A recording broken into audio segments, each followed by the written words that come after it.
Live from the BMW of Atlantic City Studios, this is Fantasy Dominance Now. Come dominate fantasy sports with us. And bringing you all the dominance is Harry's Contracting. No job too big, no job too small. For professional home improvement, give Harry Ernst a call. 609-638-6336, or you can email Harry, harryscontractingimprovements@gmail.com. If you mention that you heard his ad, this live read on a2dradio.com, he'll give you upwards of 20% off. Happy Hall of Fame, everybody. Thank you ever so much for joining us. I'm Rob Povia, and sitting to my right is the newest addition to the FDN team, Brian Daly, who dominates in all things fantasy sports. Mikey K is on vacation today, so he won't be joining us. He will be back next week. But also in the studio, Matt Sensudi, bringing you all the fantasy dominance from the producer's chair. What's up, gentlemen? What's going on, buddy? All good things, man. All good things. Looking forward to a good show today. Looking forward to getting back Dee Gordon onto my fantasy lineup in my Dynasty League. I know a lot of other owners out there have been waiting, stashing him away for his triumphant return. Yeah, we'll see what happens. We'll see if they can put him back in the lineup right away or whatever. Yeah, it'll be a big topic of the show because there's a lot of different ways you can go with that, and we'll definitely discuss here on the show. Just finishing some of our legwork here on our Facebook page at a2dradio.com, which you can like, follow, and get news updates for all the shows. You know, we're on Twitter, we're on Instagram, we're on YouTube. You search a2dradio.com. Now, if you got specific fantasy questions, you could tweet at us with the hashtag AskFDN. I'm at RobbieBLTZ. Mike is at Mike_Kleinkoff. Be sure to tweet him while he's on vacation. I'm sure he'll appreciate that. I'm sure he'll still answer, too. Absolutely. And Brian is at Brian_A2D Radio.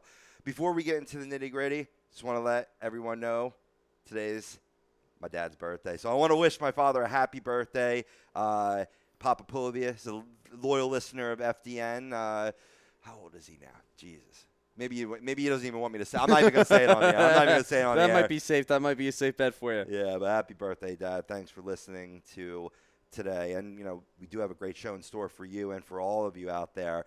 We're beginning the overall breakdown of the top 30 for your fantasy drafts. Also, Ken Griffey Jr., Mike Piazza were inducted into the MLB Hall of Fame this weekend. We'll pay homage to the two great players, talk about the ceremony. Pretty heartwarming. I think Piazza cried like 5 times during his speech. I think I cried like 7 times during Ken Griffey Jr.'s. Yeah, absolutely. I love when he grabbed the hat, put it on backwards. Oh, yeah, that was great. Styling. Loved it. You know, kid. Coming from a guy that grew up in that era, and I was always wearing my hat backwards. He started that trend. I still do. I'm not wearing it backwards right now, but I usually do. Yeah. Yeah. Nice. Well, you can't, you know, with the headphones. You know what I mean? Well, I mean, I could. Maybe for the next. Maybe I'll do it just for the Hall of Fame segment.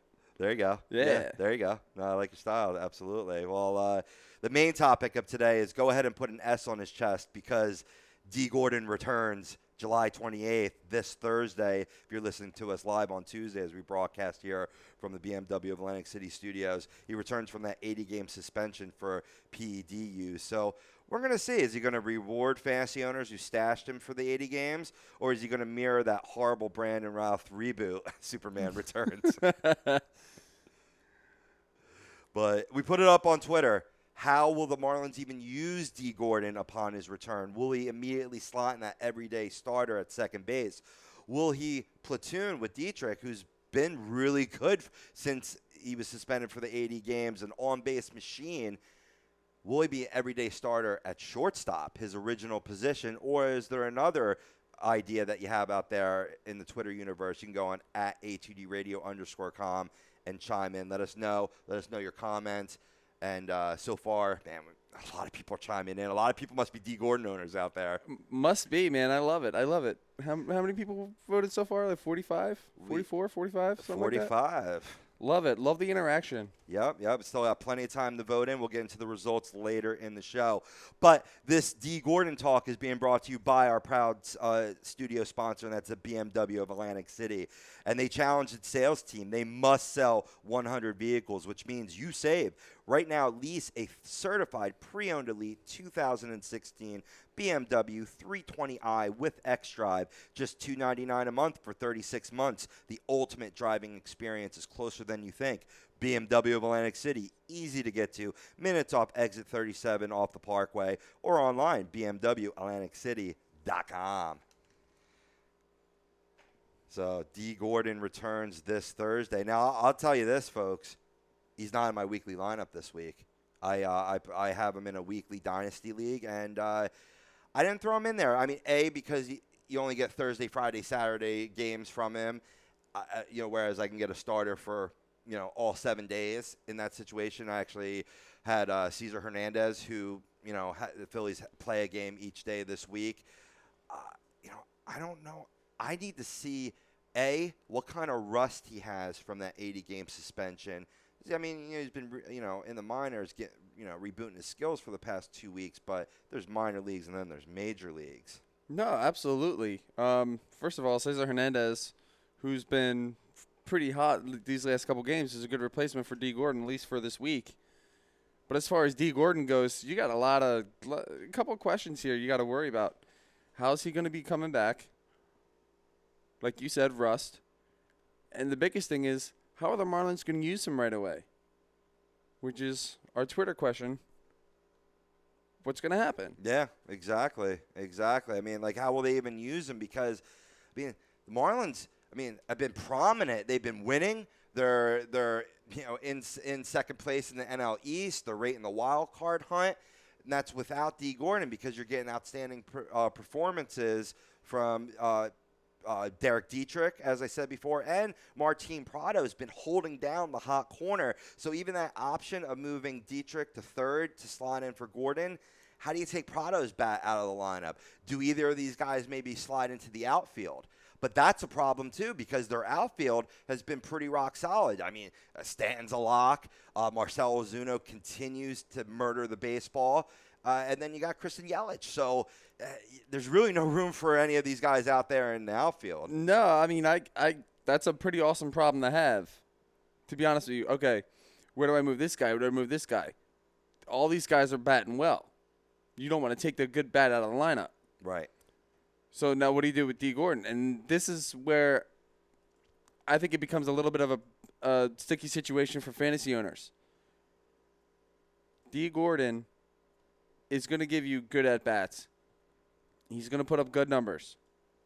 But do you want to sacrifice taking a bat that's already proven worthy throughout the season? Right. A guy like Prado who's batting over 300. Right. You want to take a guy like that out of the lineup to put Dee Gordon in?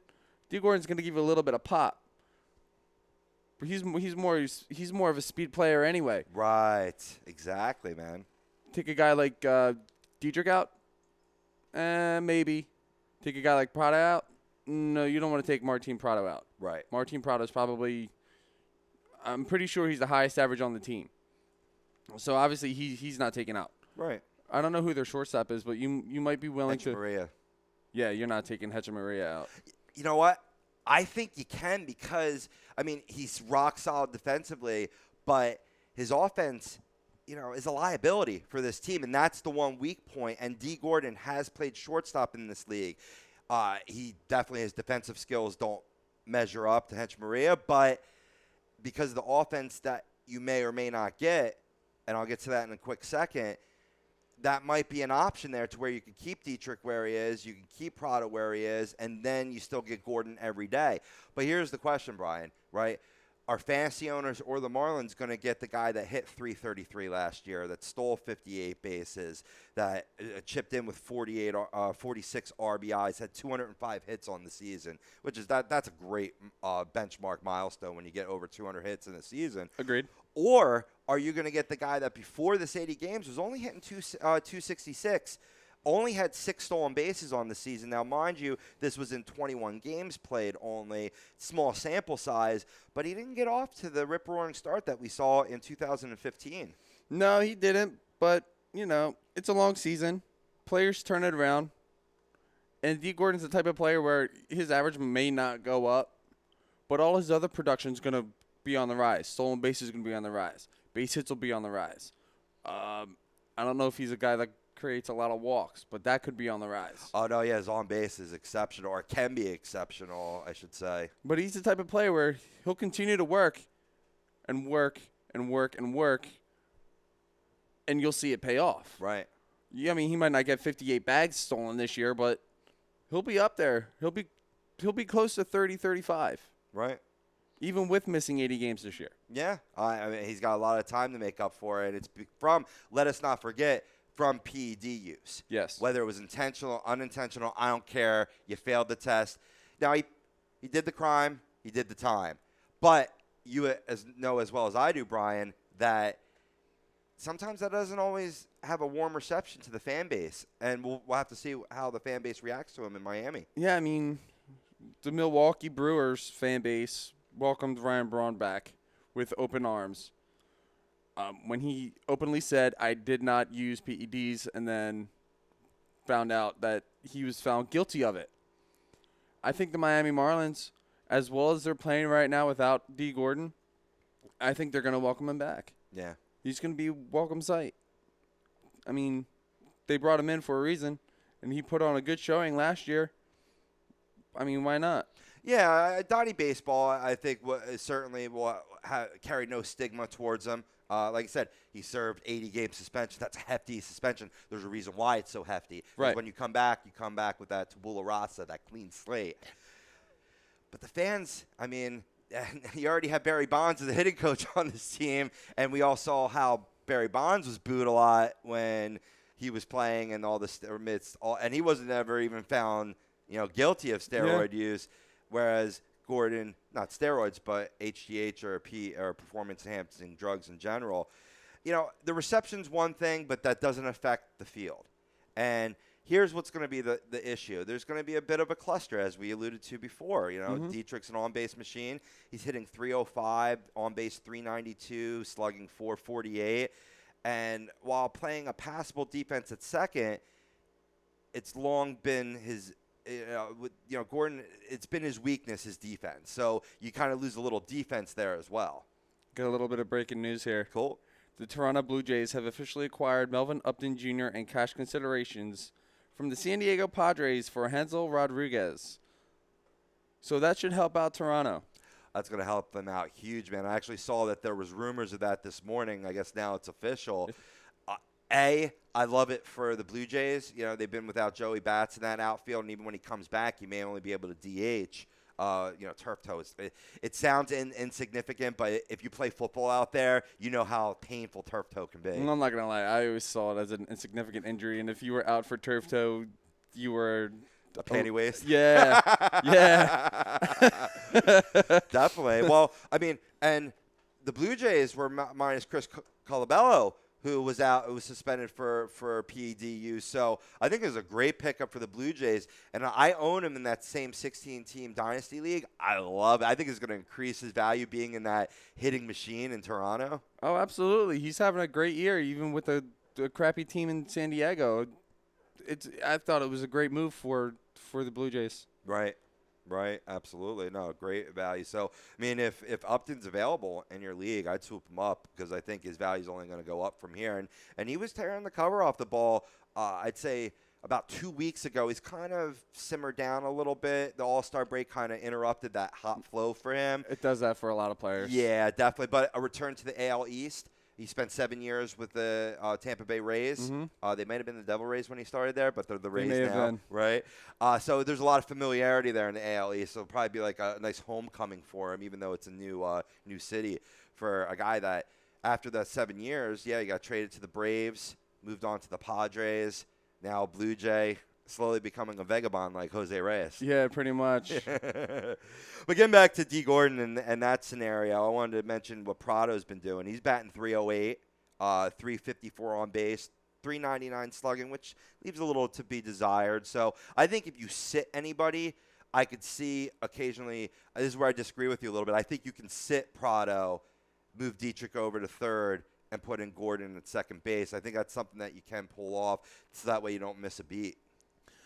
Here's what I think is going to happen, and I think it might be more hurtful than beneficial. I could see those guys, 3 guys, getting rotated.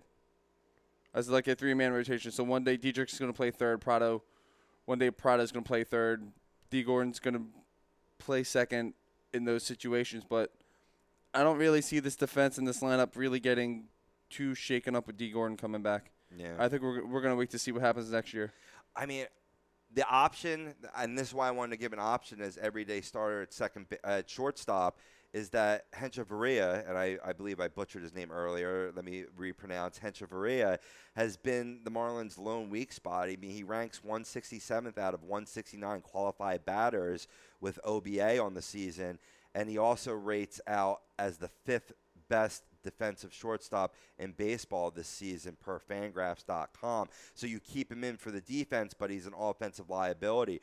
Gordon certainly has the athleticism to handle shortstop, as we saw with the Dodgers to begin his career, but rates out as a massive negative in his time there with a minus 23.3 UZR/150. Whoever knows what that stat is, but another useless stat. But it makes it more difficult to question that it might seem, at first, but I think that could be a good solution to the issue. And this is assuming that you're going to utilize him every day. That's what the big question is. That's what the big question is for fantasy owners out there is, will they spot him around? Because let's not forget, Dee Gordon's not going to qualify for their playoff roster because of this 80-game suspension. Right. He's not going to play enough games. So do you want to sit guys and have them build up rust for Dee Gordon to get to the playoffs, or do you want to it's going to be a tough balance for Don Mattingly to negotiate? I mean, I really don't see Dee Gordon making a huge impact this year now. Right. And if the Marlins wind up making the playoffs, you're not going to have Dee Gordon anyway. So seeing Dee Gordon platoon out there in different positions right, may not be such a bad idea. It's going to get him playing time. It's going to get him time to get the rust knocked off and back into playing shape. Whether or not he's playing at second, shortstop, third, first, whatever. Dee Gordon, I'm sure, can play any position in the infield. right, Although I don't see him playing first base. right. But just getting him out there, getting him playing, getting him back in the swing of things, I think that's going to be more beneficial than seeing him start every day. Maybe have him start 2 or 3 games in a row, then have him sit, have him start another 2 or 3 games in a row, have him sit, just to get him back into playing shape, just to help benefit him. Absolutely. Hey, if you're just tuning in, you're listening to Fantasy Dominance Now here on A2DRadio.com. Brian Daly, Rob Povia, Matt Sensuti producing today's show. Now, we are a fantasy sports show, so we discussed what the Marlins may do with them, and that is very pertinent to fantasy. So I ask you, Brian, what do fantasy owners do with Dee Gordon at this point? It depends on what kind of league you're in. If you're in a weekly league, I wouldn't necessarily start him right away. But if you're in a daily league, go day-to-day with him. Right. Start him off on the bench and just to see how the Marlins are going to wind up using him again. And then just go from there. Because like I said, I don't see him being an everyday starter, at least for the rest of this season. Right. Just because of how well that this team has been playing without him. Right. I mean, a high a probability would be that it's a true platoon situation with Dietrich and him at second. Yeah, and there's even possibility of him playing shortstop and him playing third. Right. We really don't know. But the fact of the matter is, I don't see him being an everyday starter right now. Right. But that doesn't mean that's not going to change towards the end of the season. Right. I mean, we still got 2 months of the season left. Right. Third base may be the least likely because, a problem he had with shortstop for the Dodgers was his arm. He was wild with his throws. That was a big reason why they moved him over to second base. Fair enough. And the third baseman's got to have the best arm in the infield. I mean, maybe minus the catcher. Fair enough. Agreed. Yeah. Agreed. Right. I agree with you completely. All right, so we rule out third base. So he platoons between second and shortstop. Right. We still don't, like I said, we still don't know what he's going to bring to the table. Like you said, in 21 games, he had a 266 average. That might go down. That might just plummet. Or it could skyrocket. We don't know. So, with that being said, let's just wait and see what happens. Just keep him on the bench for now, especially in the daily leagues, because then you can always just jump him right back in. I think you're exactly right. In daily leagues, you keep him on the bench. You can plug him in when he's starting day to day. In a weekly leagues, I think I'd be looking to trade him. I really get some trade talk, and maybe some owners that may not be like, oh, Dee Gordon's back, I'm getting him for a steal. No, you're not. I mean, if it's a keeper league, that becomes a different question altogether. I would say try to hold on to him if he's keeper worthy in your league, depending on the limits there. But ultimately, keep him in daily leagues, keep him on the bench, work him in when he's starting. Weekly leagues, I think I try to move him. Absolutely. So, hey, we want to hear from you. Go on our Twitter account at A2DRadio_com and vote for how you think the Marlins will use Dee Gordon upon his return. Will he be an everyday starter at second? Will he platoon at second? Will he be an everyday starter at shortstop or other? And we'll get to the results at the end of the show. On the other side, we're talking a little Major League Baseball Hall of Fame inductions. All this is being brought to you by Gibson Mayer, LLC, your certified public accountants, 301 Oxford Valley Road, Yardley, PA. Give them a call, 215-369-3300. We'll catch you on the other side. This is Fantasy Dominance Now.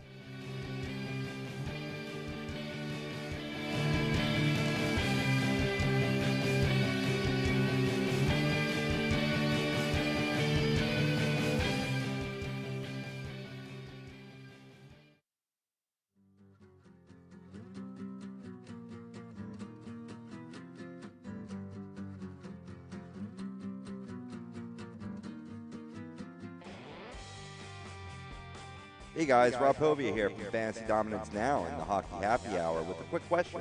Are you in need of a professional home improvement? Then contact Harry's Contracting, 609-638-6336. That's 609-638-6336. No job too big, no job too small. The owner, Harry Ernst, is a fully licensed general contractor. Tile work, bathroom and kitchen remodeling, and just about everything else. No matter what you need, Harry will leave your home looking as beautiful as ever. Harry's Contracting offers free estimates, and if you mention A2D Radio during the estimate, Harry will give you 15% off the quote. Give him the job, tack on another 5% for a total of 20% savings off his already insane low prices. So contact Harry's Contracting today, 609-638-6336, or email Harry's Contracting Improvements at gmail.com. Harry's Contracting, insane home improvements.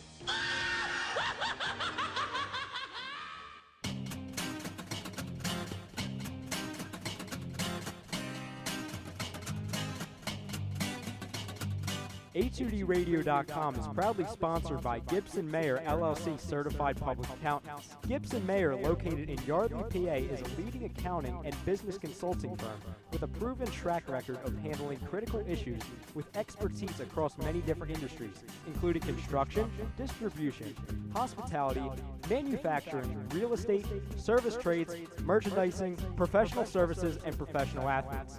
Give them a call at 215-369-3300. That's 215-369-3300. Your initial consultation is always free, and if you tell them that Tom and Mike from AM and the PM sent you, you'll receive 15% off all income tax services completed by February 15th. That's Gibson Mayer, LLC, Certified Public Accountants, 215-369-3300, or visit them on the web at www.gibsonmayer.com. That's gibsonmayer.com.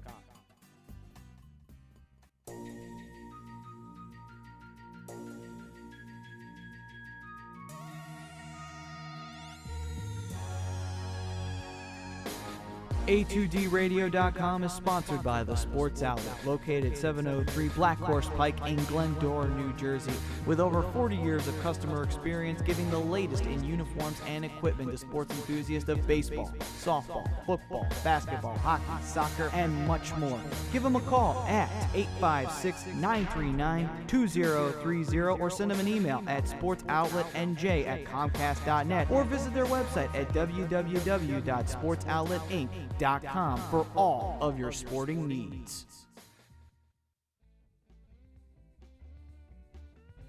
This is Tom Arnone, owner and operator of A2DRadio.com and host of Agree to Disagree. If I want to go check out a ball game, there's no better place than the Philly Sports Bar located 31 South Black Horse Pike in Runnymede, New Jersey.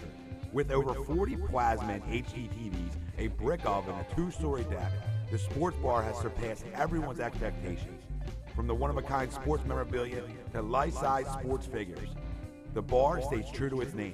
The Philly Sports Bar will provide quality service along with outstanding variety of the finest liquors and well-known beers in a family-friendly environment while remaining true to what they are, the best darn sports bar. That's the Philly Sports Bar, located in Runnymede, New Jersey.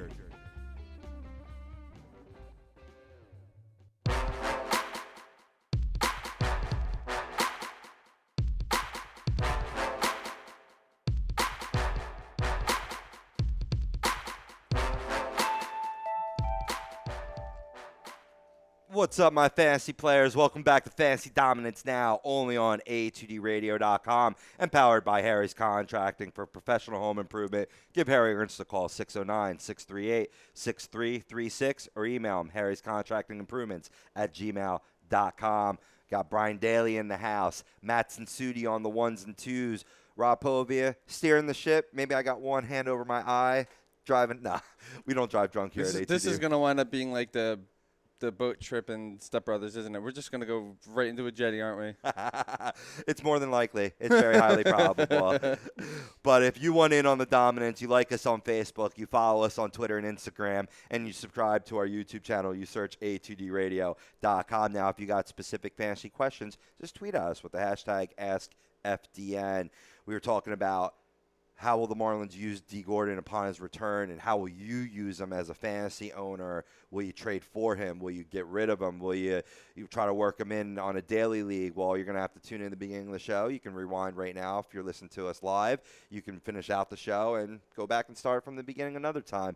We're truly on demand here at A2DRadio.com. But on our Twitter handle at A2DRadio_com, we give you options: everyday starter at second base, platoon at second base, everyday starter at shortstop, or another option. You can vote now, and we'll get to the results later on in the show.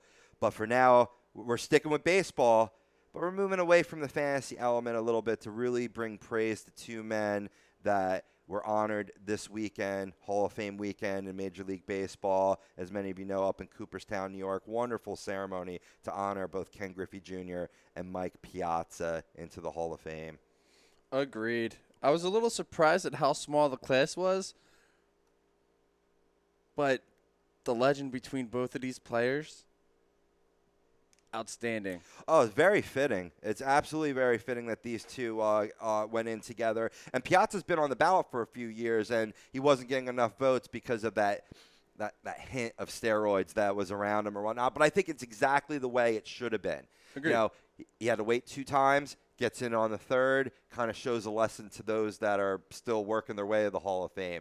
He goes in with a guy that he broke in about the same time. They played each other in instructional ball. He even shared a story of how Ken Griffey made a diving catch to rob him of a home run in instructional ball. So I think they were very happy going in together. And, let us not forget, I mean, as much, I want to talk about Mike Piazza as a Mets fan, Ken Griffey Jr. received 99.3% of the vote, which is a Hall of Fame record. It makes you wonder, who the hell are the other 0.7% that didn't vote for him? First, I want to find out who they are, too, and I want to go knock on their doors and wonder why they're not voting for Ken Griffey Jr. Right? He's the kid. He's arguably one of the best. Well, in my opinion, he is the best all-time baseball player ever. Oh, yeah, absolutely, man. He'd be up there in the record books. He would have been the home run king. He would have set all these records above Barry Bonds had he taken steroids. You could just, people could say that, oh, yeah, well, Ken Griffey was in that era. He obviously had to take something. Do you remember how much he was actually injured, especially in Cincinnati, right? All the freaking time. If he had that playing time back, there's no question he would have more than the home run total that he put up. 630. Yep, exactly. He has 630 career home runs in 2,600 games. Yeah. He probably could have broken, it would have been close, actually, the 3,000 game mark. It would have been damn close with all the time he missed. Oh, yeah. Imagine how many more home runs he could have hit. Right, exactly. Imagine how many more just overall hits he would have had. He's definitely breaking 700. 2781 hits in his career. 1,800 RBIs. Right. How many Gold Gloves? More than that. Probably 10 Gold Gloves. 10 Gold Gloves. Obviously, one of the best defensive center fielders ever. Yeah, man. I mean, countless all-star appearances. A lot of that was in Seattle. Cincinnati had 2 all-star, appearances. He was multiple home run derby champion. Yep, won the MVP one time in 1996, but continuously up there in the voting. Rookie of the year. I think that's a no-brainer that he had that. I mean, man just had a legendary career. And think about that's just on the offensive side. What about the defensive side, Brian? Oh, my God. 10 gold gloves, countless home runs stolen, Right. diving catches. Looked like Spider-Man out there. He really was. He really was. Keeping with the superhero trend here at the show. And right. And then the one fact that not many people know, he is the only player in Major League Baseball history to go back-to-back with his dad in home runs. Yep. That's the one thing that nobody will ever be able to touch on him. Oh, yeah. Yeah. I don't think that's hard to replicate. That It your is. dad's still playing when you're in a position to play. And, that would have been tough, though. The Mariners get Ken Griffey, and it's like, but his dad came in and he goes, look, this is your team. Mm-hmm. I'm here for the ride. And it's just an honor to play with my son. And then they go back-to-back like that. That was a very special moment in MLB history. Oh, absolutely. I agree. And the way that Ken Griffey Jr. and Sr. handled themselves on the same team, it's remarkable. Usually I'm sure there were disagreements, but I mean it's father-son. There's not many players that get to play with their dad. Absolutely, absolutely. We're gonna move on to Piazza after a 10-second break here on Fantasy Dominance Now.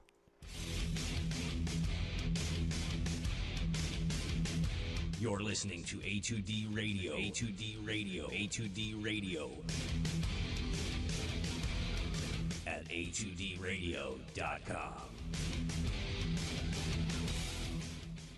Yes, you are listening to A2DRadio.com. Brian Daly, Rob Povey, and Matt Sensudi on the ones and twos. If you're tuning in for Mikey Kleinkopf, he's off on vacation this week, getting some sun, hopefully, out there and wherever he's at. You didn't want to say? Florida, FLA, huh? He's in Florida. Oh, man, I got to get my ass to Florida, man. When am I going to get time off? I just need to get some time off and just do nothing. Anything else you want to say about the junior before we move on to Piazza?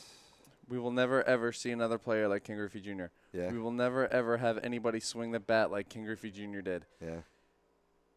Yes, he played baseball during a steroid era. Yes, he had to compete against guys like Barry Bonds, Frank Thomas. And he was half of their size. And he put up just as good numbers. If it wasn't for all the injuries in Cincinnati, Ken Griffey Jr. would have the home run record over Bonds. Oh, yeah. I'm right with you on that. I'd love to argue with you because that's the point of our shows, but I can't. I mean, you could say, well, if you compare his early years to Pittsburgh versus Seattle, I think Bonds still had the edge. I think Bonds comes nowhere close to the home run record if he doesn't use steroids, but still, they would have competed against each other. I get that. Agreed, but I still think Ken Griffey Jr. would have come out on top. His swing was just so smooth. Yeah, it was. What did you think of his speech? I cried multiple times. Did you? I did. Yeah. It was very fitting for the type of person he is and the style of player that he was. What I think what really stood out to me was how concise and to the point it was. Sometimes speeches can be very elongated. I believe it was like 14-minute speech, which is almost unheard of for a Hall of Fame speech. But he hit every point, and obviously was very moving. Bringing tears to your eyes. You know what I mean? Especially when he was talking about his days playing with his dad. Yeah. There was just something about it. He had a good mixture of emotional, comical, yeah, and just straight up sincerity. Yeah. It was a good speech. I enjoyed it. I actually turned off the Phillies game and missed Andres Blanco getting his finger ripped off his hand. Oh, ouch. Well, he didn't really get it. He got spiked in his finger, and he's on the 15-day deal for that. Well, you know what? Before we get on the Piazza, you bring up a good point, man. Why are games being played during the Hall of Fame induction, right? I really feel that day should be a baseball holiday. And I think a lot of people are like, well, that'd be hard to fit into the schedule where you have all 30 teams off so people can tune in or even go to Cooperstown. Here's my solution, right? You have it on the last Sunday before the All-Star break, and you make sure every team plays Thursday, Friday, Saturday rather than Friday, Saturday, Sunday, giving off Sunday, and that'd be just a great tone to kick off the All-Star break. You throw in an extra day there, and then maybe they come back an extra day early, and you make up that game on the back end. I could see that, or maybe you just throw an extra game in October. Yeah. I mean, whatever. I mean, I like that idea. I think they should. I think these teams and these organizations should have representatives from the current roster, to be able to help support and show thanks for what guys like Ken Griffey Jr. and Mike Piazza have done for their respective organizations that they're going in for. Oh, yeah, no doubt about it. No doubt about it. And you mentioned before Griffey talking about, the honor was to play with his dad and how meaningful that was for him. And, I mean, that's every athlete. I think any man out there, right, wants to continue the legacy that his father created. Mm-hmm. And Junior had a lot tough shoes to fill. Ken Griffey Sr. was a great player, but I think he took it to another level. He did. He absolutely did. He was nothing against his father. His father was a great ball player. Griffey Jr. took whatever his dad did and blew it 10 times. Oh, yeah. It was man, Ken Griffey Jr. is my all-time favorite player forever and always. I can tell, man. You're all geeked up. I love it. I am geeked up. I love it. I love it. Starting to get a little choked up. Well, I mean, moving from one father to another now, I believe Mike Piazza's dad's name is Vince Piazza. I'm not 100% positive on that, but his dad obviously never always wanted to be a Major League Baseball player, never got there, but he put his time into his son, developing him from an early age, building that cage in the backyard so he could just continuously hit. Mm-hmm. I remember watching a little special on Piazza this weekend, and they had Ted Williams come out and watch the kid, and he's like, this kid can hit. He can hit better than I can at 15, 16 years old. Think about how big your head would get at that age, but Piazza's did not. But you know what's funny? It's actually kind of funny to bring that up because during Ken Griffey's speech, he brought up the fact that he was hitting in the cage when he was when he just got drafted from Seattle. Right. And he's playing high school ball in the batting cages, and the coaches were looking at him like, this kid's supposed to be good? Because he swung 6 or 7 times, 8 times, and he missed the ball every time. Right. And then you get him out into the field, and he starts ripping the cover off the ball. And then they're like, oh, okay, so I guess this kid is good. And it's the irony of it all. He goes to Seattle, plays in the Kingdom. Everything else is history. Right. No, well said, man. Well said. Same thing with Piazza. Yeah, and you said you shed some tears during Piazza's speech. So did he. I think he cried 5 times during that speech. I didn't get to see Piazza's. I was a little upset. I was looking forward to it. I missed it. And I got it on DVR. I got you covered, man. You can, nice. Check awesome. It out. Absolutely. But his dad lost it. He was just so – I mean, because you're talking a guy that as hard as he worked to get drafted in Major League Baseball, it wouldn't have happened if it wasn't for his dad's friendship with Tommy Lasorda and his advice to move him to a catcher position, really pulling for him in the Dodgers organization. You really need to draft this kid. You need to scout this kid. He finally gets drafted 62nd round, 1,300 and something overall. I mean, definitely, I think the previous record was John Smoltz, and that was in the 12th round, right? 62nd round, I mean, that's certainly something that's never going to be replicated. And so I expected the emotion to a lifetime of effort being rewarded in one moment, and that's going to hit you. That's going to hit any man that's just takes pride in what he does because he's the very best in the world at what he does.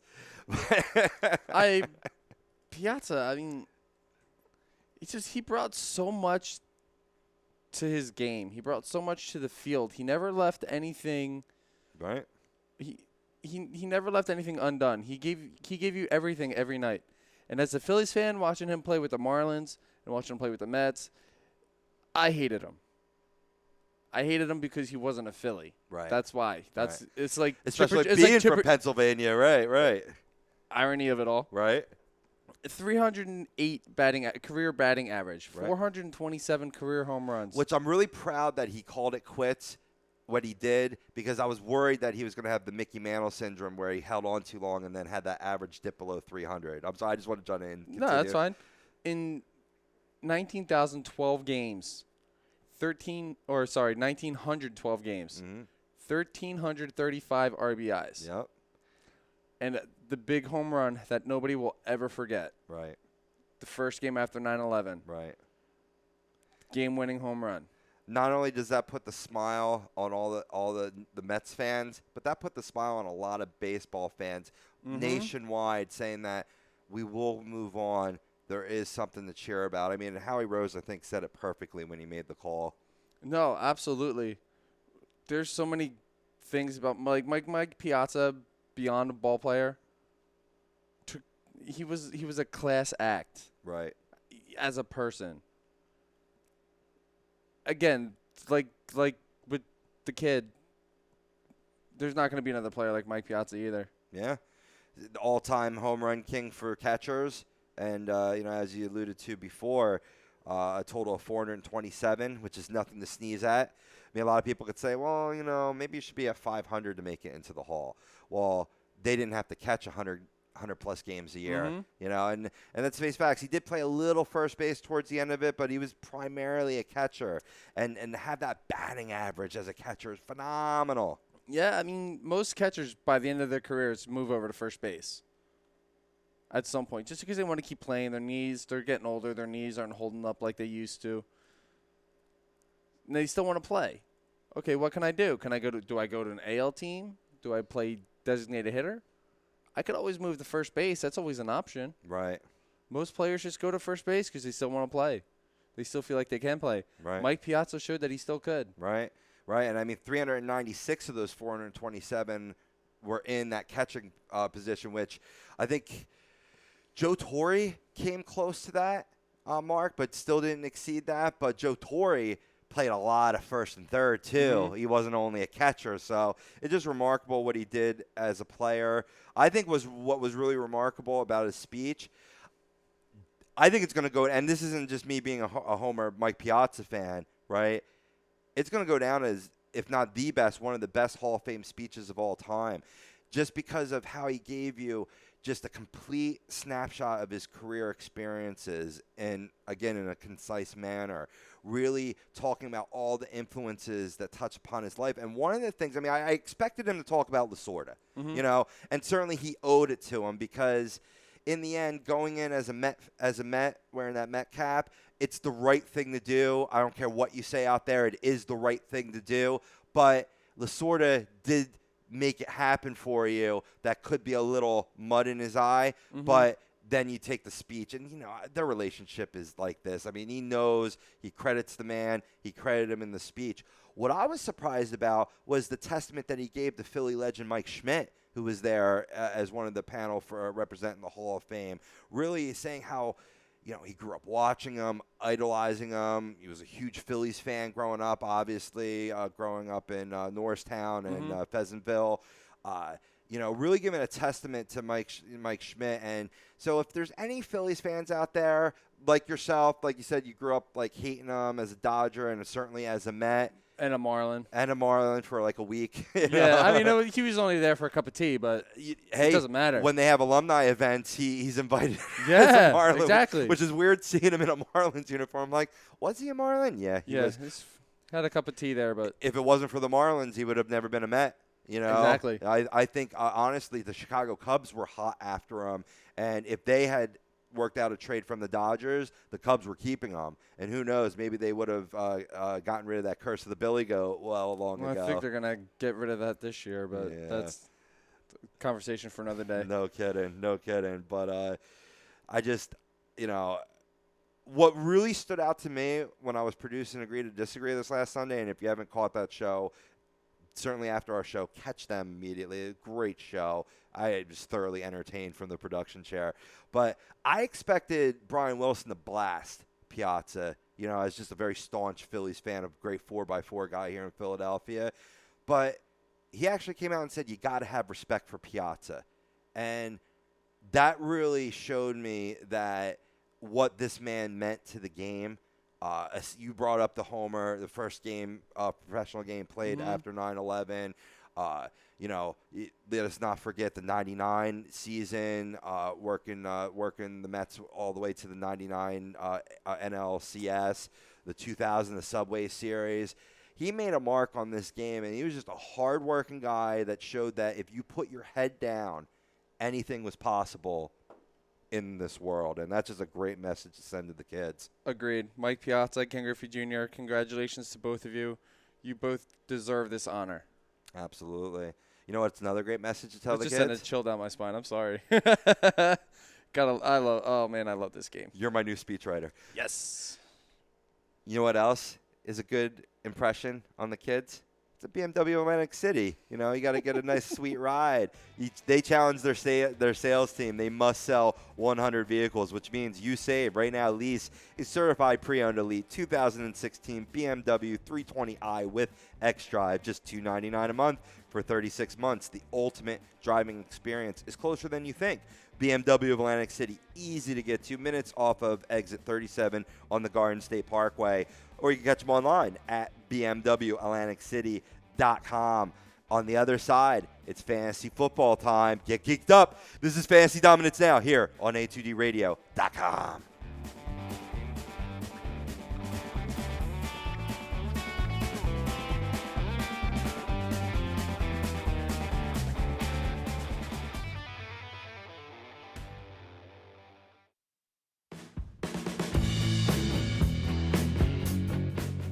Upcoming wedding, bar mitzvah, or high school graduation, and you're in need of catering, well, contact OB's Catering today. Chris O'Brien is changing the world one dish at a time. You can give him a call, 856-534-8410. Email him cateringbyOB, that's OBIE at yahoo.com, or look him up on Facebook at Catering by Obies. And if you tell him Tom Arnone or any of the boys from a2dradio.com sent you, you get 20% off. If you want some fine catering, contact OB's Catering today.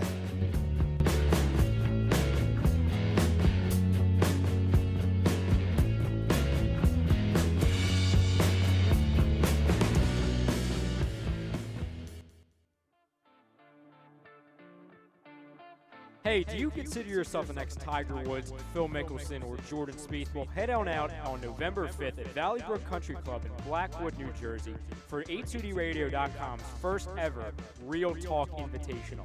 $125 per person to enter, teams up to 4 members, and it includes all you can eat and drink, and contests including longest drive, putting competition, closest to the pin, and the hole-in-one contest. Once again, it's November 5th at Valley Brook Country Club in Blackwood, New Jersey. The guys here at A2DRadio.com hope to see you there.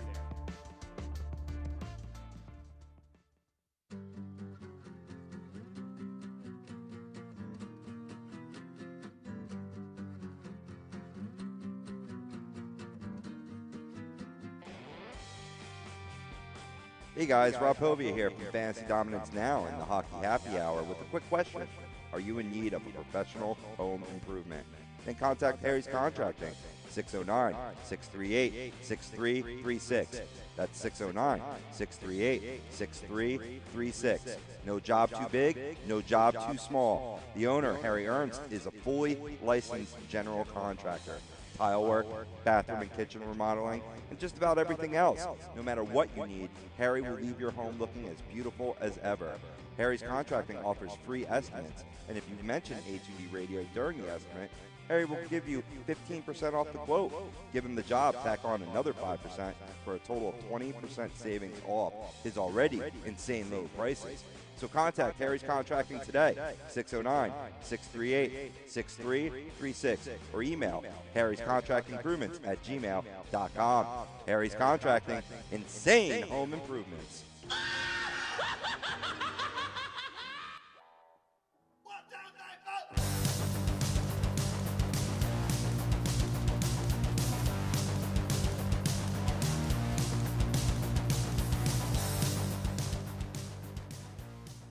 Welcome back, all my fantasy players of Fantasy Dominance Now here on A2DRadio.com. radio.com. If you want in on the dominance, like us on Facebook, follow us on Twitter and Instagram, and subscribe to our YouTube channel. You search a2dradio.com. If you got specific fantasy questions, tweet at us with the hashtag AskFDN. We got Brian Daly at Brian_A2D Yours truly, Rob Povia at RobbieBLTZ.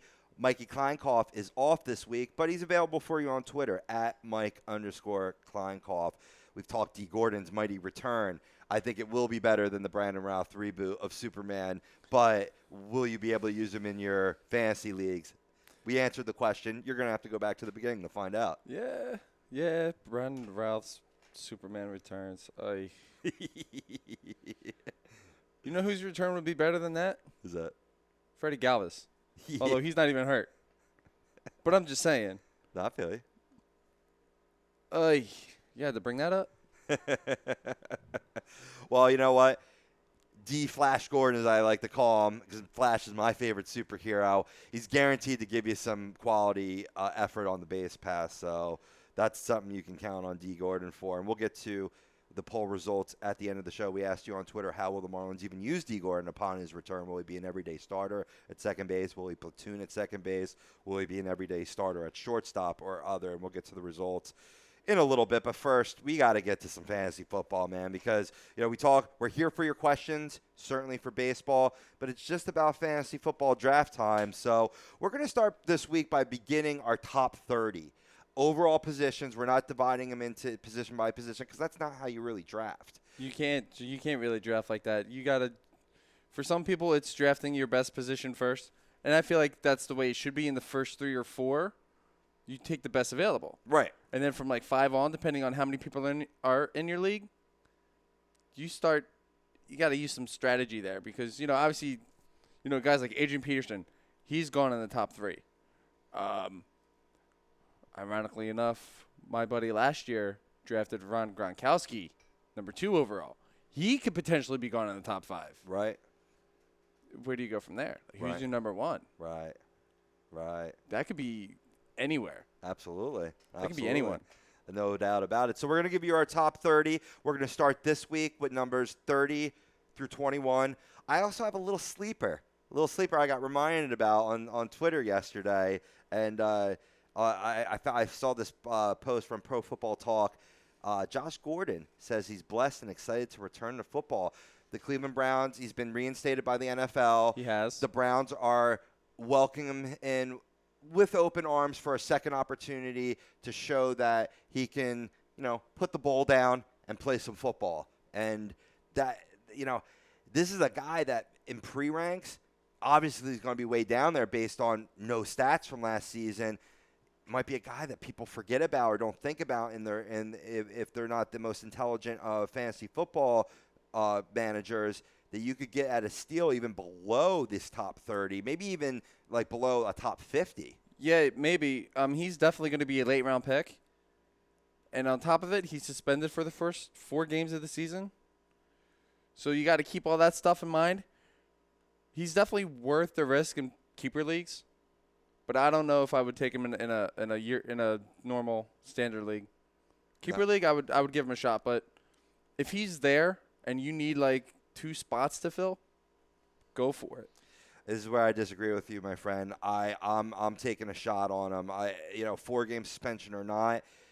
I look at his 2013 where he had 87 receptions on 159 targets for 1,600 yards and 9 touchdowns on the season. There's no doubt in my mind that he could replicate those numbers.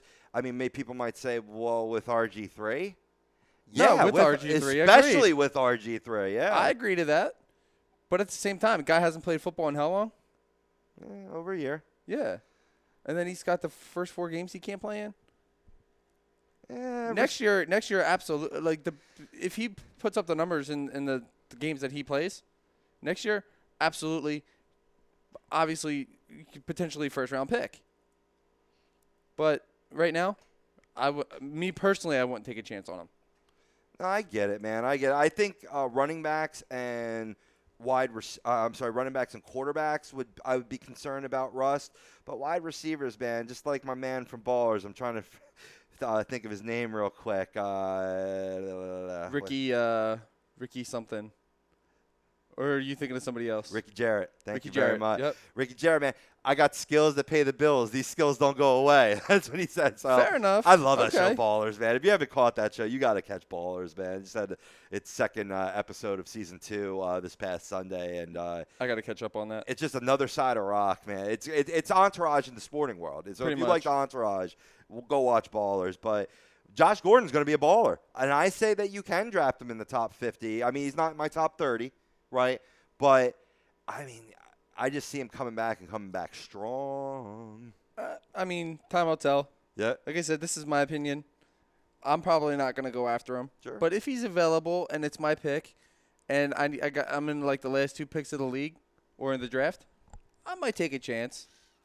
But keeper leagues, I would definitely go after him because it's only a matter of time before he explodes. Yeah, he's suspended for the first 4 games, but Right. it's only a matter of time. He'll explode. Well, yeah, it's only a matter of time he'll explode. But it also, some may argue and say it's only a matter of time before he gets caught again for values enough. because it's, really his second infraction, not his first infraction. Fair enough. But so people may not want to take that risk, and then all of a sudden he's popped, and now he's gone again. And you wait, that's why you get him late. But he's going to add some bang for your buck. Well, getting into our 30 to 29 is being brought to you by Scanzano Sports Center, located at 5 Carnegie Plaza in Cherry Hill, New Jersey. You can give them a call, 856-889-3434. Look them up online, scanzanosports.com. Come get your game in shape. Maybe you'll see Josh Gordon there practicing for this season.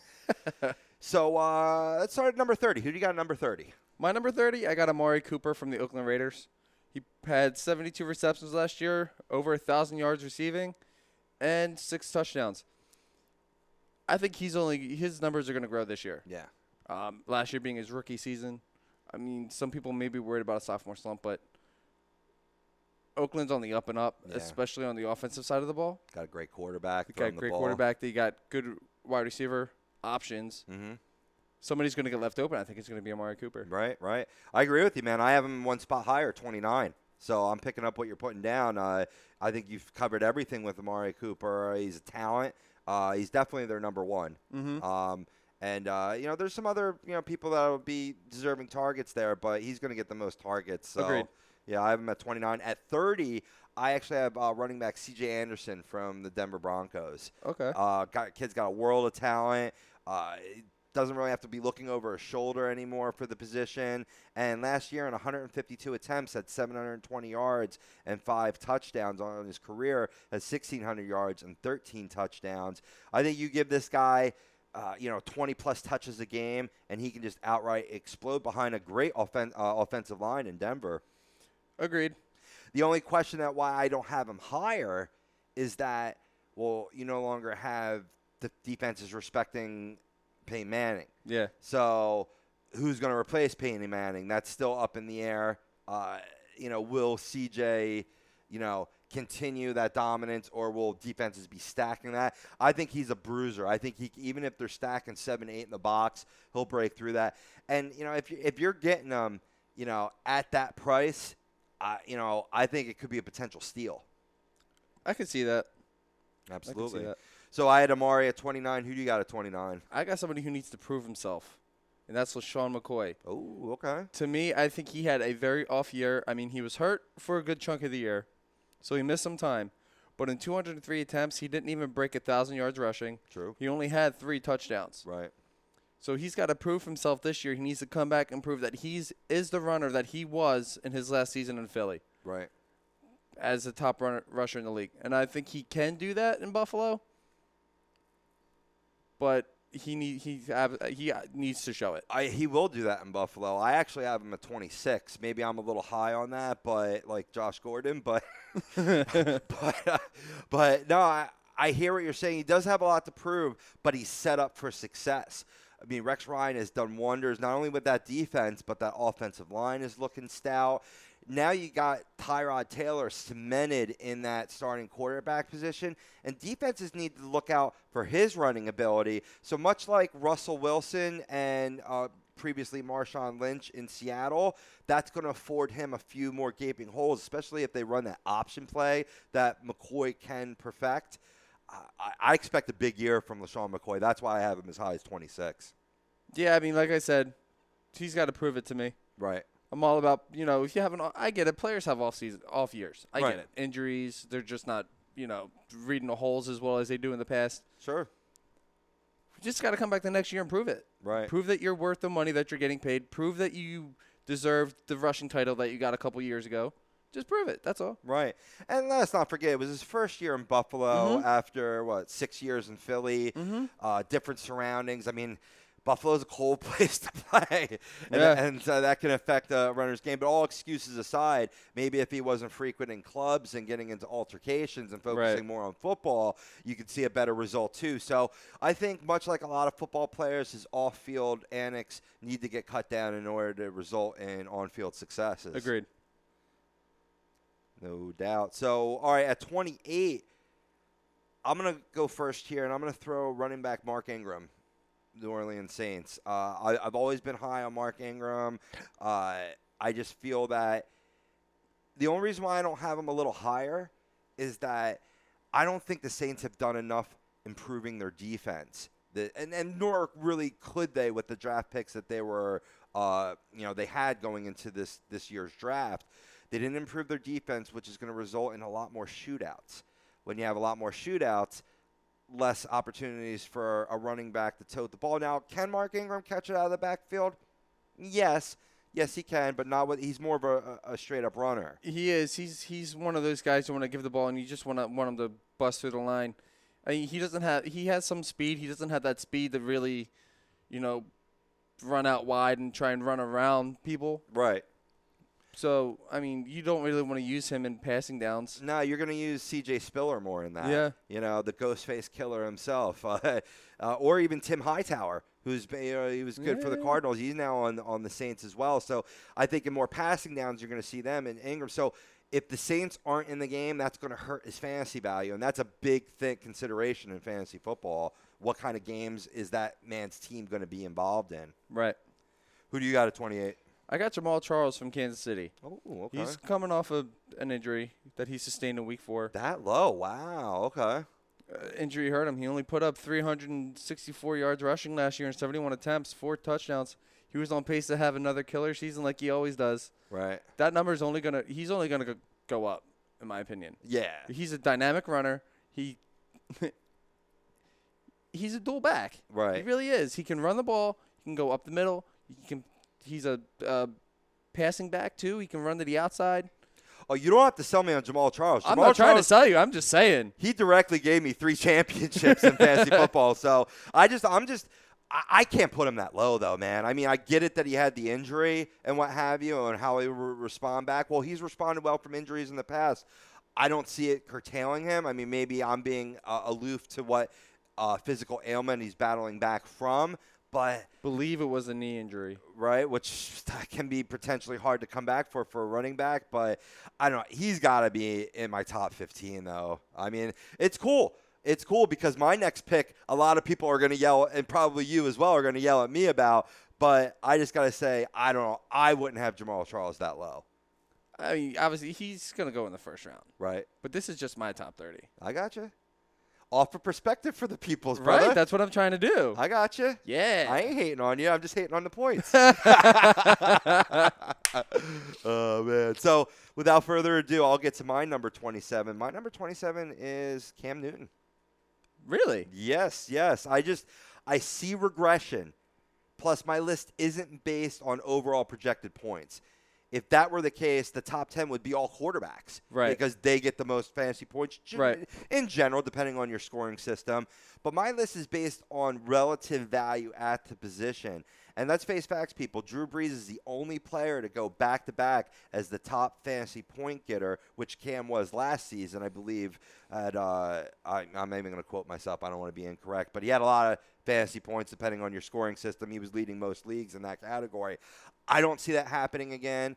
I see regression in Newton even with Kelvin Benjamin coming back. And this is where people can attack me. Like, how is Newton going to regress when he's getting a top weapon back? I think defenses know how to play him better now. And he I think they're getting it. And they're getting it. And they've shown, and his weaknesses were on stage, on the biggest stage last season. I don't disagree. It's a little shocking how low he is. I'm not going to lie, but you bring up some valid points. You know, it's regression. I don't know if you're gonna see true regression from him. Right. But you're gonna see his numbers not as good as last year, or Right. the year before, or the year before that. Well, because of the point you just brought up. Right. Defenses and schemes are starting to be made for guys like Cam Newton, because most of the guys that come into the league nowadays are mobile quarterbacks. Right. RG3, Russell Wilson, Cam Newton. You can even make a argument for Aaron Rodgers. Right. He doesn't run. He's more of a pocket passer, but he can run when need be. Right. And he's a fairly quick quarterback. Teams are just getting ready for it. Yeah. No, you're right. You're definitely right there. We'll have to see what happens, man. Who's your number 27? I think Keenan Allen. Keenan Allen. He was another one who's off to having a fantastic year. Had him on my fantasy team. Got hurt. 725 yards receiving. He was on pace for a really good year. 4 touchdowns. Injury knocked him out. Yeah. Yeah, that was a heartbreaker for me because he was my number 1 receiver. Yeah, I remember you talking about that last Keenan year. Allen, yeah. Keenan. He's got skills, man. My team, as soon as I traded away Eric Decker, which was a stupid move on my part, my entire team just fell apart. Well, who knew the Amish rifle was going to have the type of season he had last year? I think he's going to have another one. If he signs. We'll get to that in just a little bit with my number 22. But all right, so that's your 27. Yep. 26 we already covered with me. That's LaShawn McCoy for me. Who's your 26? Matt Forte. Matt Forte. New team, new system. His age is getting up there. Let's see what he does in New York. Yeah. I mean, he had a good year. He had a respectable year in Chicago last year. 898 yards and 218 attempts, 4 touchdowns. But, new team, new system. Right. See what he does. You know what? Here's an example of if the Jets are not able to re-sign Fitzpatrick, which I think they'll get the job done. It'll be last minute. They're throwing him over the past 12 hours. They've thrown so many offers at him. He might feel like a prostitute down in Atlantic City. You know what I mean? But here's an example of where Matt Forte, I believe his fantasy value would go up with Geno Smith behind center rather than my number 22, Brandon Marshall. His value, I would definitely have him much lower with Geno Smith throwing him the football. I think that's a given. I have him at 22, assuming that Fitzpatrick will be in play there. But to your point, having Matt Forte at number 26, that's a position where his value would even go up with Geno Smith or even with Fitzpatrick. Throwing those option plays. He's a guy in PPR leagues is a beast. And that's another thing that threw me off. That you got to worry about with Matt Forte is he doesn't have that line in Chicago that he had. Right. You go to New York, their line's not as good. So obviously, it's going to drop his value a little bit. Right. No doubt about it. All right. So number 25, I'm going to kick this off, and I'm going to go with Brandon Cooks, New Orleans Saints. World of talent. Great receiver. And as I said, because of that weaker defense in New Orleans, he's going to get plenty of targets and shootouts. Last season, he had 84 receptions, 1,138 yards, 9 touchdowns. And I think that's only going up. I think he has a chance to go over 100 receptions, maybe 1,300 yards, and 10-plus touchdowns. Guy's a beast. Now, you could say, well, they got Colby Fleener now who could see some targets. No, man. It's Brandon Cooks all day. And you got Drew Brees throwing to him. Yeah. And I will forever curse myself for having Drew Brees and sitting him on the one game that he put up almost 100 points in every single fantasy league. Yeah. I shot myself in the foot that day. Cooks, again, 22 years old. You're in a keeper league. This is a great guy to go for, and hold on to because he's only going to get better, folks. Let's face facts. And, he's just, he's lightning quick. He'll turn off that light switch and be under the sheets before it gets dark. So yeah, I mean, he's got great hands, too. He catches just about everything that's thrown his way. Absolutely. Unlike another guy I have ranked even higher than him, and maybe you can scratch your head why, but it's because of who I think. All right, so who do you got at number 25? I got Kelvin Benjamin making his return. He's coming off a season-long injury. Right. But he's still got Cam Newton thrown to him. He's still a dynamic threat. He catches everything. He's fast. He still can run his routes like nobody else. Right. He's gonna come back and he's gonna put numbers up. Yeah, I think so too. I mean, it may take time to shake off the rust. That's just why I don't have him in my top 30. But I'm not hating on you for putting him where you put him. That's No. certainly I mean, he's proven himself worthy. right. He deserves to be in the top 30, and he's gonna be by the end of the season. Certainly. One guy I think will do a little bit better in a different position at number 24. I got Thomas Rawls out in Seattle. Wow. He's phenomenal as a lead back. He showed that in Seattle last season when Marshawn Lynch was on the bench, and he'll be in that position with beast mode now in retirement mode. And now this is all assuming that ankle is fully healed from the surgery he had that knocked him out last season. That could be tough for a running back. But I'm banking so far so good. I mean, it is July 26th that we're broadcasting from. We're really going to get a sense of this in camps. But I'm drafted Rawls all day. Camps start next week. Yep. So we're going to really get a chance. Maybe I might adjust these rankings based on what I see in camp. But for right now, as the moment, he's my number 24 overall in fantasy football. Who's your number 24? Another guy who I traded for, put up some good numbers, got hurt. Julian Edelman of New England. He's coming off what was going to be a stellar season for him. 61 receptions, 692 receiving yards, 7 touchdowns. It was unfortunate, his injury, but he can still run a route like it's ridiculous. I know he's not going to have Tom Brady throwing to him for the first 4 games of the season, but Julian Edelman is still one of the top receivers in all of football. Right. And it doesn't matter who's going to throw to him. He's still going to be making plays. You know what? That might almost even increase his value because he's that slot guy that you're checking down to. Mm-hmm. And what do backup quarterbacks love to do? Check down. Exactly. So he might, he'll be great with Tom Brady. I think he'll be great without Tom Brady. Agreed. Which is why he's 24 on my list. Well done. Now moving on to 23. I got Cheeseburger Eddie Lacy from from Green Bay. You and I are in the same boat on that one. Yeah, we're right. Oh, we got him right. Wow. 23. Finally got one that matched up. Nice. I mean, he came into the season out of shape. He was eating too many cheeseburgers. That's why I used that double entendre from the longest yard towards him. But he got himself in shape during the season, and we saw what Eddie Lacy can do. Assuming he comes into shape well this year, which all signs are pointing to, he's looking pretty damn good. I think this guy has a shot to go over 1,200 yards rushing. He had 758 last year with 187 attempts, and I think those touchdowns will go up too as you see Green Bay more in the red zone. Yeah, that was my biggest issue with him last year was his weight. Mm-hmm. It really slowed him down. Gave him a little bit more power, but it really slowed him down from what he was a year ago. But from what everybody's saying, speculation is he's dropped the weight. He's back down to what he was 2 years ago. And he's going to be, I think he's going to be the same type of top-notch running back that he was when he first came over to Green Bay. Absolutely, man. Both have him at 23. Now, I already alluded to at 22, I had Brandon Marshall. He's a stud. With Fitzpatrick, I could see them, just only continuing that camaraderie that they built last year. Who do you got at 22? 22, I got Jordan Reed from Washington. Oh, the first tight end on the board. First tight end on the board.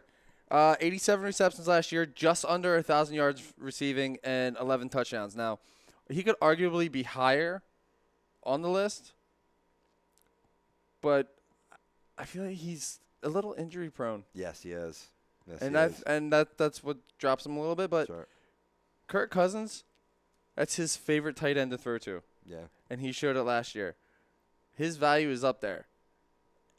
And I had him last year to end the season. He helped me save a 500 season in my fantasy league. Nice. Yeah. Nice. Yeah, and I say the first one on the board, people, we are working backwards from 30 to 1 because we like to tease you like that.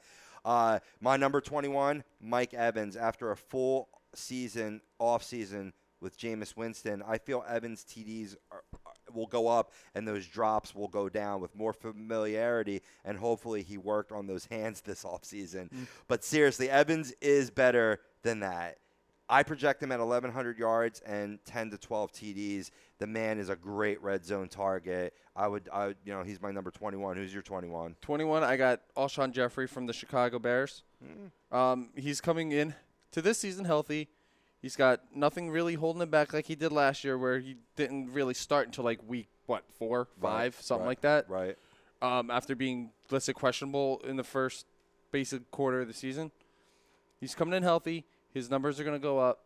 He's got Jay Cutler thrown to him. He's the number 1 in Chicago.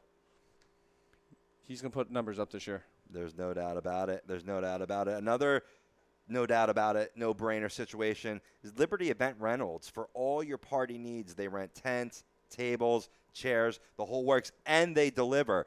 Give them a call, 267-314-7368, or you look them up online, libertyeventrentals.com. They're located in Philadelphia, Pennsylvania. For all your party needs, visit a Liberty Event Rentals.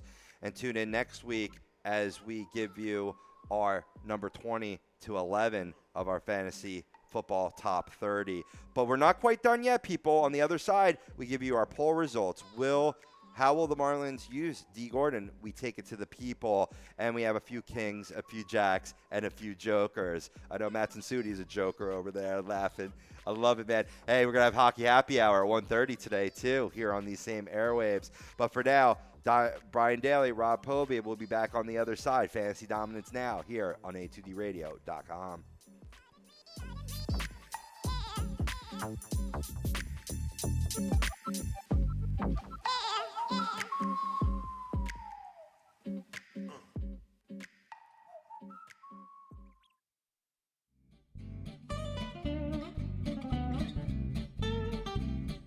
Hey guys, this is Brian Daly, the Hockey Happy Hour. You have any big celebrations coming up, like a birthday or a graduation party, and you don't want to cook for everybody that's invited? Call Obie's Catering. You can contact Chris O'Brien at 856-534-8410, or you can email him at cateringbyobie@yahoo.com. Also, like them on Facebook at Catering by Obies. Tell them that Tom Arnone or the boys from A2D Radio sent you, and you can get 20% off. It's Obie's Catering, changing the world one dish at a time.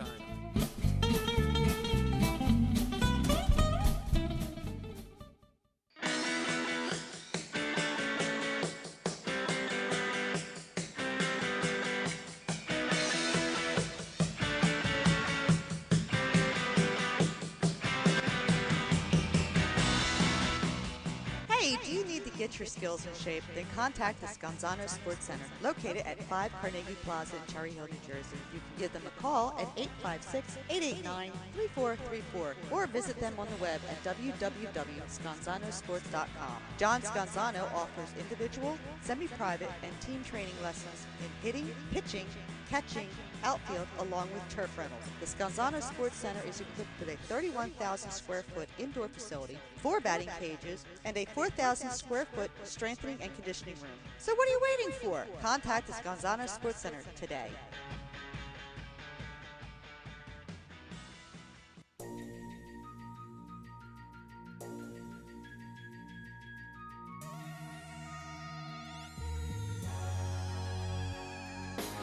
A2DRadio.com is sponsored by The Sports Outlet, located 703 Black Horse Pike in Glendora, New Jersey, with over 40 years of customer experience giving the latest in uniforms and equipment to sports enthusiasts of baseball, softball, football, basketball, hockey, soccer, and much more. Give them a call at 856-939-2030 or send them an email at sportsoutletnj@comcast.net or visit their website at www.sportsoutletinc.com for all of your sporting needs.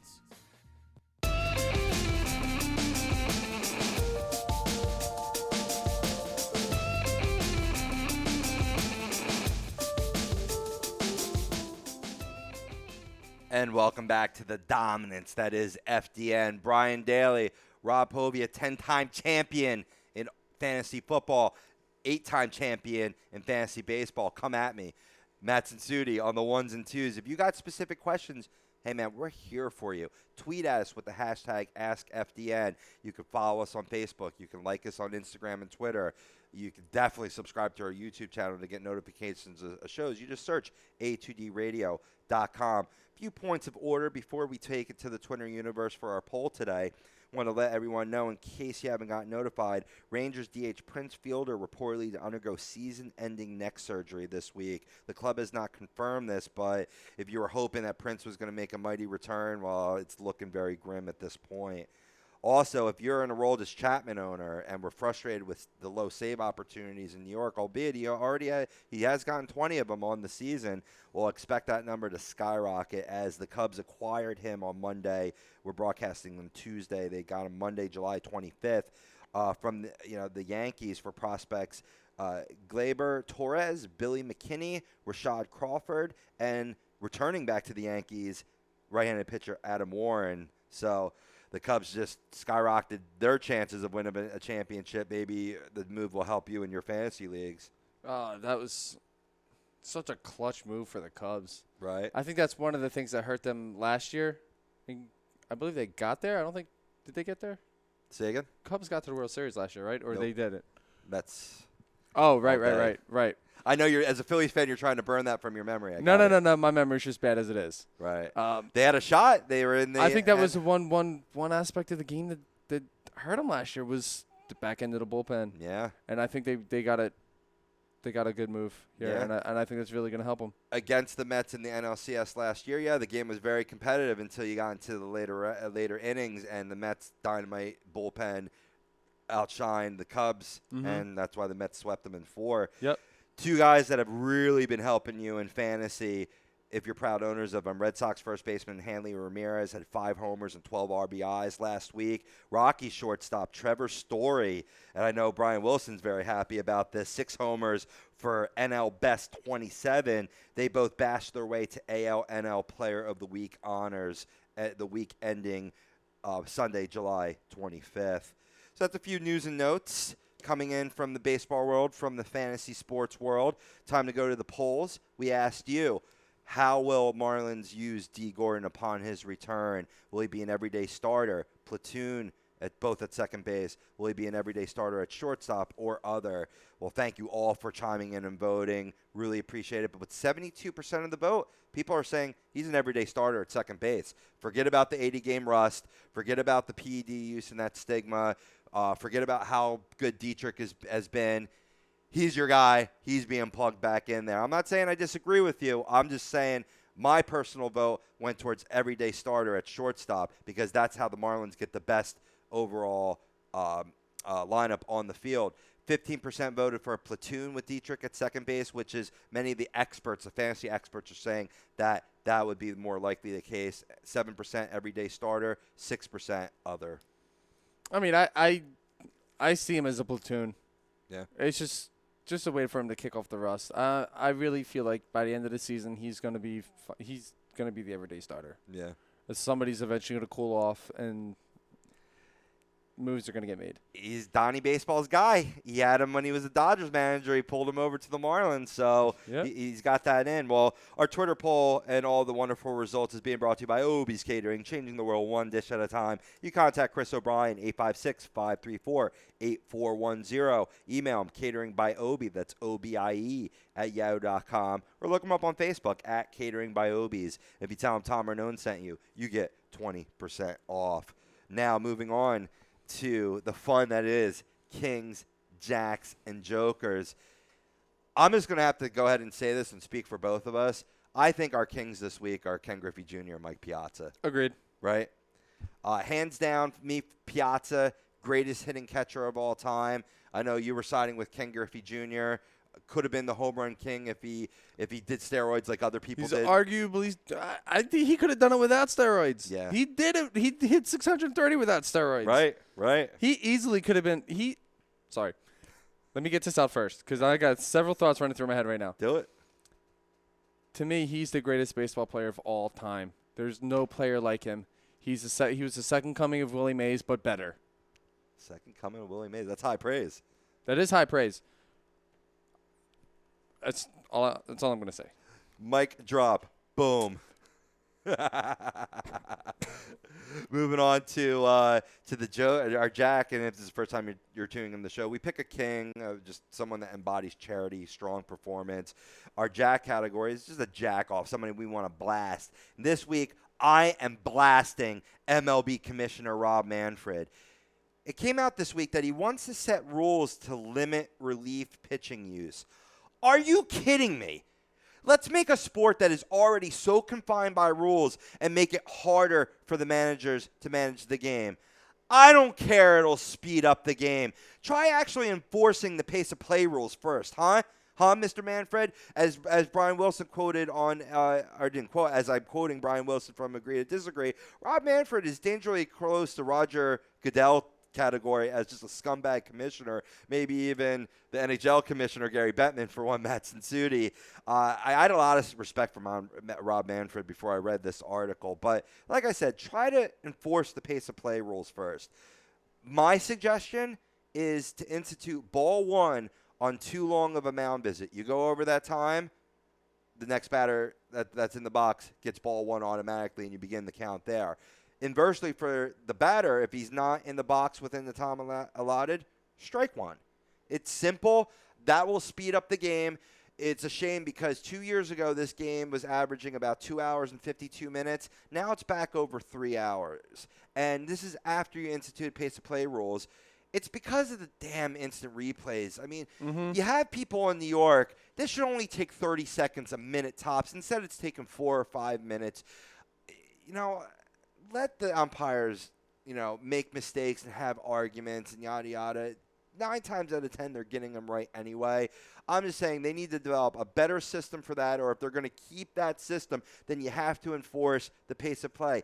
Don't limit a manager on how many relief pitchers, because that's just going to cause problems. And you know what that's going to cause? Arm injuries as well. The one thing that I love about this game is the strategy that goes behind it. And if you limit relievers in a game, that's going to take the strategy right out of baseball. Yes. And it's going to make it that much harder for the managers. Agreed, man. I mean, it's already so confined, and you're going to leave relievers in there longer than they should be, and that just cannot be. And then you might be forced to use your starters longer than need be. Right. Like starting pitchers are already throwing like 80, 90, 100 pitches anyway. Right? Yeah. I mean, you can push them over to 110, Yes, I mean, some players, yes. Some players, you really shouldn't push them, but on average, though, you're exactly spot on, right? Ball's on accurate, as they say in the business. I don't like – they're softening up this game. Like, you got the slide rule at home, the plate charge rule at home, you got the slide rule at second, and now you got – what are you doing? There's only one more. Oh, okay, I see what you're doing. Yeah. All right, I got you. It really is. It's getting soft. Right, absolutely. It's getting soft. Now, speaking of soft, man, I got to move on to my Joker real quick. And this is just a dumbass in the news or a funny practical joke. In this case, it's a dumbass outside of the sporting world. Robin Bartholomew and Adrian Crawford jumped the fence at the Toledo Zoo 2:30 in the morning. Why, you may ask? These two dumbasses were playing Pokemon Go, chasing down a Pokemon. According to court documents, the pair jumped the fence and walked through the zoo playing the game. They were arrested outside the tiger exhibit. All right, people. Now, if these were two, teenagers, kids, okay. Kids being kids, playing the game. Slap on the wrist. Right. These are people in their 30s.